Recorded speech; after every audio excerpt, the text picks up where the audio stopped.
Hey guys, it's Say back here. Welcome back to my podcast. Today I'm going to tell you about a famous scientist, Marie Curie.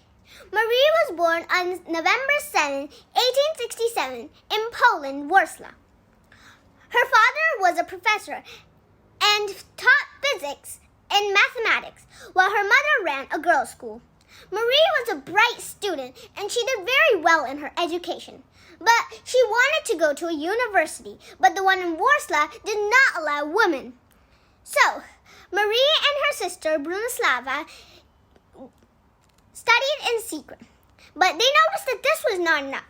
So they came up with a plan. Brunislava would go to Paris and earn a doctor's degree, which is when Marie would come to start her education. So that is what they did. Brunislava went to France, while Marie stayed in Poland and waited. While she did, she read many books and even tried to earn money. And finally, when Marie was 27 years old, Brunislava won her doctor's degree and Marie could come to France. Marie came to France, but she thought that she would not live with Brunislava because her house was too far away from the university. So she rented a small room nearby. Marie would often forget to eat because she was so interested in her studies, sometimes faint from hunger. Surprisingly, she survived on butter bread and tea. One day, Marie met Pierre Curie. Pierre let Marie use his laboratory in his house. And so, Pierre and Marie started to work together and began to fall in love. Pierre even proposed to Marie, but Marie refused at once because she wanted to return with Poland to visit her family and to seek for a job as a scientist. So Marie did. She went back to Warsaw, but the university in Warsaw would still not accept her. Pierre wrote to her and finally convinced her to return to Paris. And then they got married. Marie continued her research and she got interested in uranium. In early researches, X-rays can look through skins and muscle, but Marie discovered that uranium can look through metal. Marie got every other thing she could think of to see if it was radioactive, which is what she called if things can produce rays to look through metal. Pierre got so interested in her work that he put aside his own and helped her. Together, they discovered two new elements, polonium, named after Marie's home country, Poland, and radium. They even won a Nobel Prize in physics. Pierre was a professor in the university in France, but he died in a car accident. So Marie was awarded the place for him as a professor.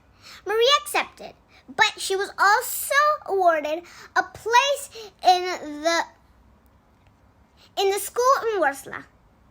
But she did not accept. She wanted to stay in Paris, and she had already got a job as a professor.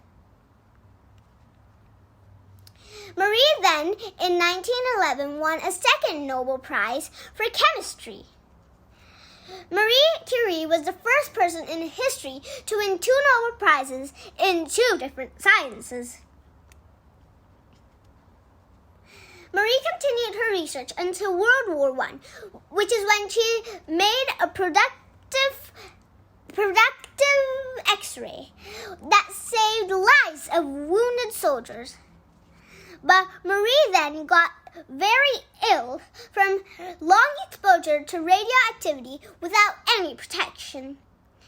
Then Marie Curie died on July 4, 1934. Here's some things that Marie Curie used to say. Nothing in life is to be feared. It is only to be understood. This is the time to understand it better so that we may fear less. And scientists believe in things, not in person. Here are some fun facts on Marie Curie. Albert Einstein was her biggest fan. And Einstein encouraged her during one of the worst years of her life. Marie Curie daughter also became a Nobel Prize winner. I guess it runs in the family. Marie studied her science in a shack with her sister. She had no idea of the dangers of radioactivity, which is why she had no protection with her. And Marie Curie did not get her dream job.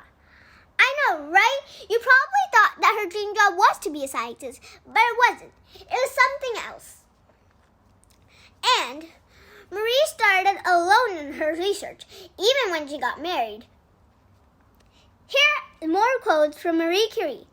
Have no fear of perfection, because you will never reach it.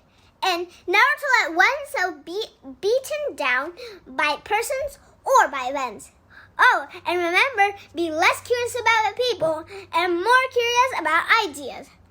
I hope you liked this week's podcast.